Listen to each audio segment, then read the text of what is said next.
அப்படியே அந்த கிளைமேட் போகுது அப்படி தெரியுது.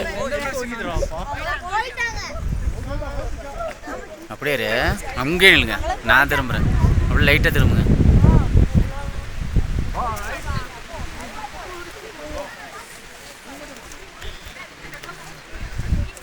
இதுதான் வியூ.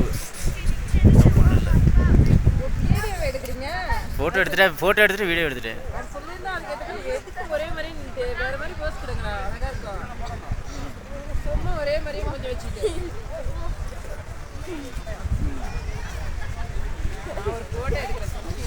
ஏய் கம்முட்டுருங்க.